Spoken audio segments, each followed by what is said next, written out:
मिठाई आओ हला तो आओ हला तो आओ हला तो चंगो मिठाई आओ हला तो आओ हला तो आओ हला तो बस रयासी ही टाइम जे कम लाइ आबादगार बिज ठाहिण वारनि जे तरफ़ां पेश कयो पियो वञे।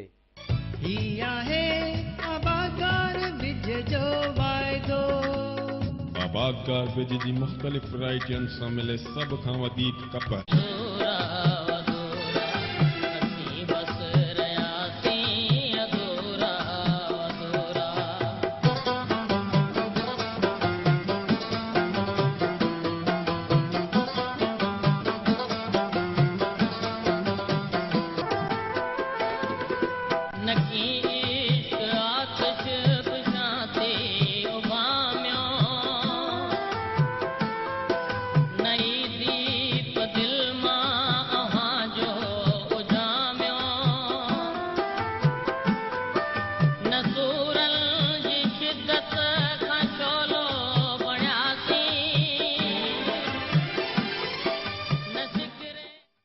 फनकार रागी क़ौमुनि जी रूह हूंदा आहिनि।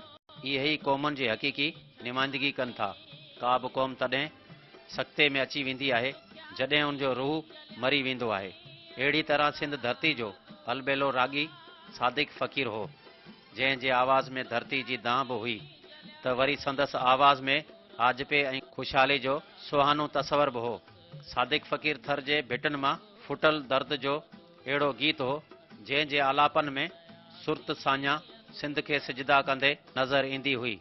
संदसि आवाज़ में माखी जे लार जहिड़ो मेठाज बि हो त वरी मोर जे टौकन जहिड़ो दर्द बि हो, जंहिं जी सदा में कारूंजर कजलासर जी खुशबू बि हुई।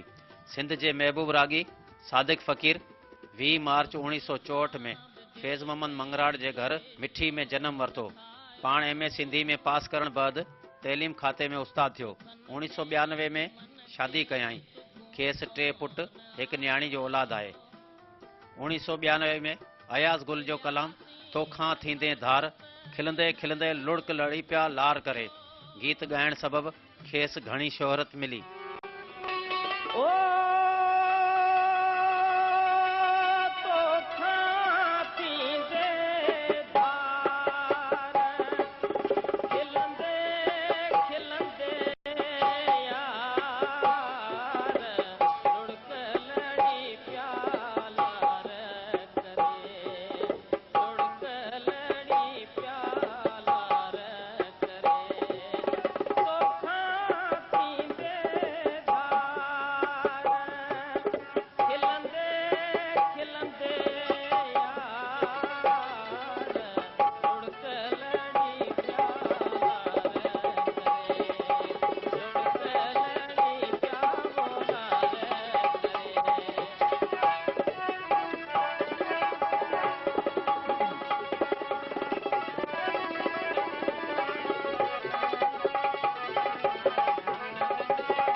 मरहूम रागी सादिक फ़क़ीर पंहिंजे मामे हुसैन फ़क़ीर खां बाक़ायदे राग जी सिख्या वरिती, पाण कुटुंब समेत उमिरि जी सआदत हासिल करण लाइ भले पार रवानो थियो, जिते 26 फरवरी ते हिकु रोड हादसे में ही सिंध जो अलबे